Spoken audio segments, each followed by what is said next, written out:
to Ceiling Shattering Tactics. We are here to elevate, innovate, and disrupt executive leadership by digging into the tools and tactics that have helped transformative entrepreneurs and leaders get to where they are today. Joining us is Jill Goldenziel. Jill, thank you so much for being here. Thank you. Thank you for having me. Now, her work is going to knock everybody's socks off. So Jill is the founder and CEO of Jill Goldenziel Law, Leadership, and Security Consulting, a consulting company that advises global leaders on law, leadership, international security, and human rights. Now, also as a professor at the Marine Corps University Command and Staff College, she has lectured nearly 1,200 U.S. and foreign field-grade military officers on the law of war, international law, and migration and security. And there's more. But I want to dive in because now I have to know, what is your ceiling shattering tactic? My ceiling shattering tactic is realizing that leadership has no gender. And I say that because when I first got to Marine Corps University, obviously it's a very male-dominated environment, which of course we all hear about as women as being a very scary thing to be working in and being a part of. And I was, of course, worried there were going to be daggers everywhere, shall we say. And it turned out not to be that way at all. And it's not that it's perfect. No environment is, and there are a lot of men that are surprisingly in this day and age not used to working around a lot of women. However, my gender doesn't really matter very much on a day-to-day basis because I'm just part of the team. I've really been accepted, respected for who I am and what I do. And it's not that I no longer notice every day that I'm the only woman in some rooms, but it's rarely something I have to think about beyond acknowledgement of it because we're just all there as one team being involved in one mission. But that feels like you have to get into a state of mind with that, right? Like it's a tool, it's a tactic, but it's also a state of, belief, right? It is a state of belief, but I would say the Marine Corps is team-minded, really almost first and foremost is one of their core beliefs. And I really had to get used to, as an academic, because academics aren't used to working in teams, right? We might co-author a paper here and there, but right. I heard the profession described once as really a bunch of independent contractors with a common grievance over parking, right? We're very much in our heads, in our own little worlds. And the Marine Corps is very much the opposite of that, right? You are a team. Trust is assumed. And not only that, you can't function without trusting the people that you're working with because the organization does not function unless you are trusting the person next to you in the trench, quite literally. In the academic trench, it's a little bit different. But in order to be able to do what we do, teach future leaders of the Marine Corps to plan military operations and understand the strategy behind them, we need to be able to be functioning as a team just as much. So walk into a room and immediately you're part of the team, trust is assumed. Do you have to prove yourself? Well, still sure, everybody does, but the default setting is this is a trusted member of the team. We're going to invest in and train this person to become a trusted member of the team if they're not one already.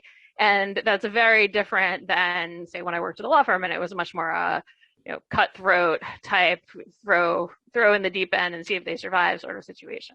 Well, but I'm curious because it feels like you got to that place where you're like, it's team, but when you walked in, did you feel that way? Did you feel like leadership had no gender? And how did you get to the place that you are now where and you're able to use this and harness this tool and tactic? I certainly didn't feel that way when I walked in. When I first walked into a room full of about 40 men in camouflage who were going to be my new colleagues, and I was the only woman, walking in the room, and I was the last one there because by design, so everybody's eyes were on me. I wondered what on earth I had gotten myself into. And it was really only the process of going through that same orientation that all of the new military faculty members have to go through. We get new military faculty members every year. some of them anyway, the civilians stay. So I was the only civilian coming in as a new faculty member at the time. I went through the whole same training as the new military faculty members. I knew how to use the library already in ways that they probably hadn't had to do for most of their 20 years careers, but I had to sit through it anyway, just like them. And when you're stuck in a room of people for a week, a windowless room, going through PowerPoint after PowerPoint, and nobody really wants to be there, you can't help but have some kind of shared bond going through that over caffeinated experience. And you can't help but start to get a little punchy and get to know each other a little bit during the breaks and the lunch periods. And it starts to break down barriers, whether those are gender barriers, whether those are PhD and lieutenant colonel barriers, which we come from very different worlds coming in. So that was the start of breaking down that conception that gender would matter so much. And then going through the course of the academic year of training a new group of future command and staff officers, future battalion commanders and squadron commanders in the U.S. military. That meant we were in the trenches, trenches light, I'll say, but in the trenches together every single day. And it reinforced every single day that I was a part of the team and that gender wasn't critical to that. Well, and so it's again, like you got there and that's great. What advice do you have for others that are walking into the same situation and to be able to harness that same empowerment and same ideals? So I need to be careful when I say this because I could be branded a bad feminist, but I'll say it provocatively first and then explain what I mean. Sometimes it's good to just ignore gender and pretend that it doesn't matter. Because if you think about it too much, it can hold you back. And I think the best example I can think of this is really from childhood, not from working for the Marine Corps, but I got to calculus in high school, and I had always been top at my school in math, and calculus was really, really hard for me. And I remember it going through my head, I wonder if this is hard for me because people always say that girls aren't as good at math as boys are. And looking back at it, that's a ridiculous thing to think, right? Knowing what I know now about scientific research on the subject, and that it doesn't actually make any sense. But the idea that went through my head, I mean, that was a self-limiting belief right there. And a lot of what we know about gender, even if it's gender interactions in the workplace, even if it's comes from a place of neutral scientific knowledge, it can very easily lead to self-limiting beliefs. So my way of dealing with that has often been to walk into a room, acknowledge that maybe I'm the only woman there, and then say, all right, I'm just going to ignore that for now. I'm going to acknowledge it and act like it doesn't matter until and unless it does. And upwards of 90% of the time, it doesn't matter. And that's a very different mindset than going in, as I think many women of my mother's generation would say, is going in thinking it's going to be a fight at all times.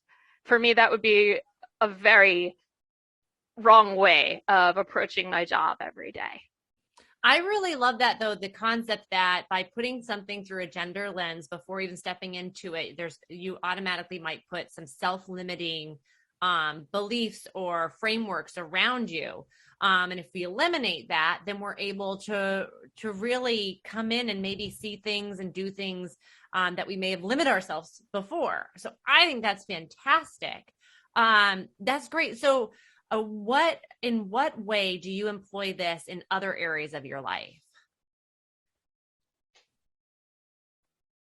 Motherhood, honestly, I would say, because it was the same. I mean, motherhood has everything to do with gender. So, but it's not. But when I was, preparing to be a mom, and certainly preparing to be a mom who was preparing to go on the academic job market, I was told over and over again, this is going to matter. Don't ask about the schools when you're visiting a school, because then they might think, oh, you're too focused on family. Or don't where I had a large argument with a colleague once, who's a very esteemed professor now, in public at a women's gathering about whether one should wear their wedding ring on job interviews.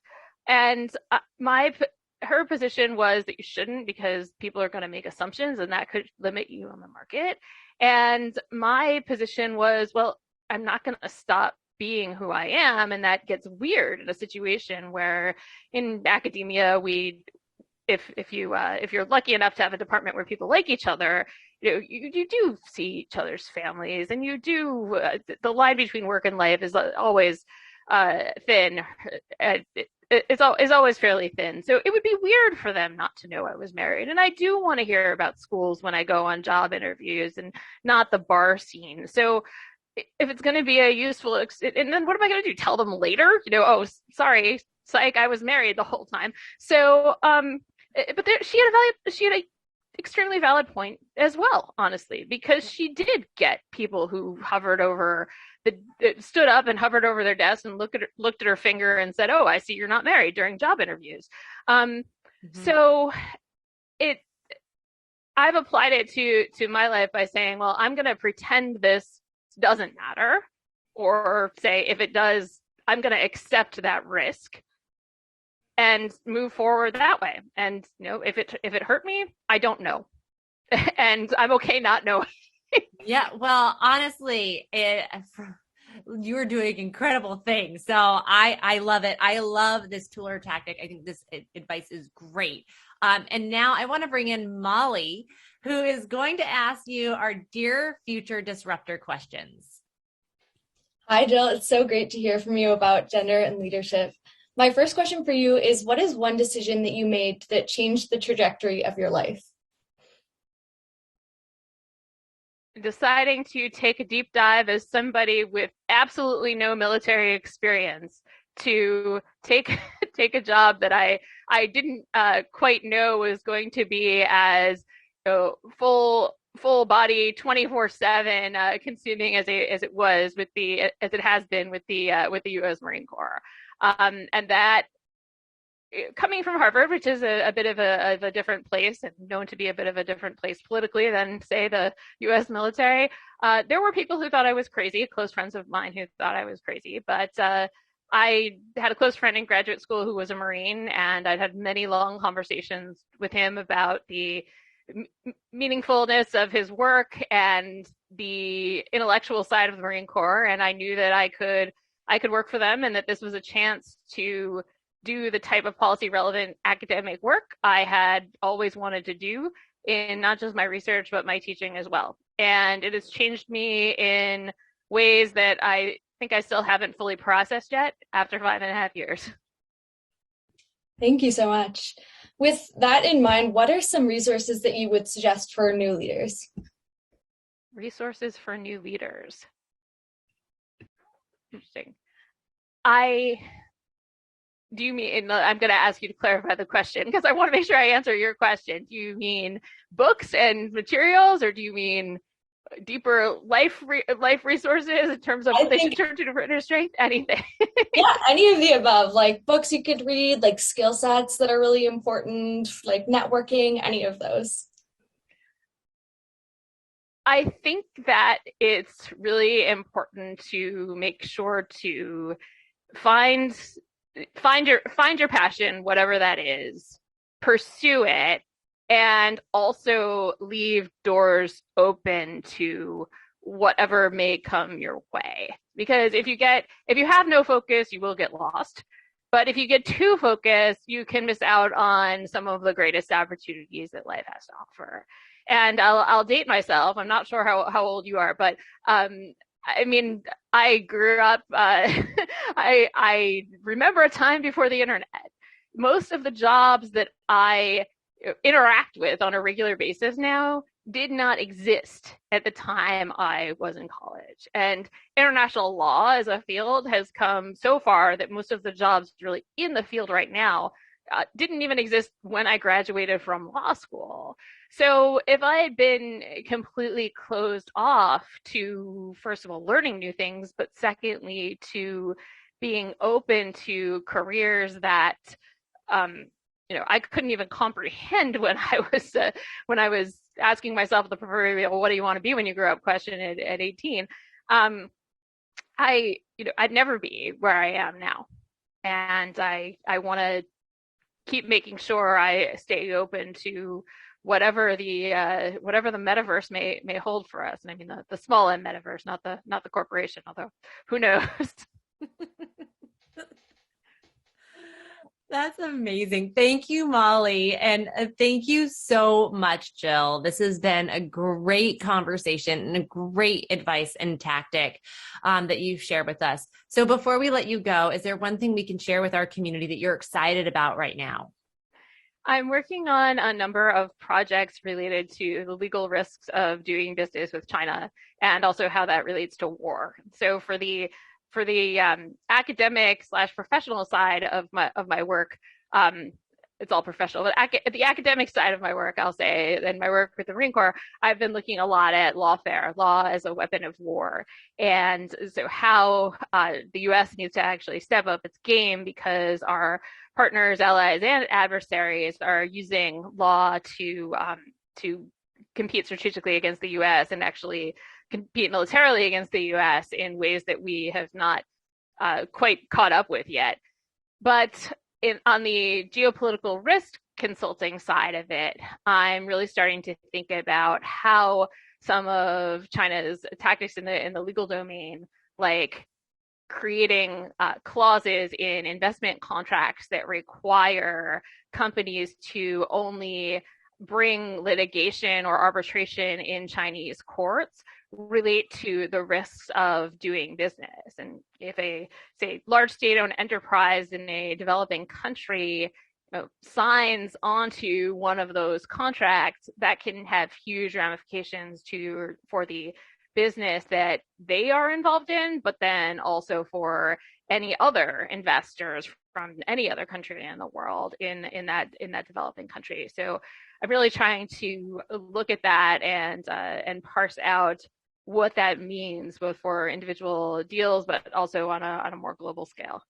That's incredible and incredibly important. How do people get in touch with you if they want to chat more? Sure. I'm at jillgoldenziel.com. And on social media, I am at Jill Goldenziel on Twitter and Instagram and Facebook. And you can also find me on LinkedIn. Amazing. Okay. Thank you so much. And that is it for this week's Ceiling Shattering Tactics. If you would like more insight into the toolboxes of influential female leaders, such as Jill, follow us at Mind the Ceiling on social media to get the latest updates. See everybody next week.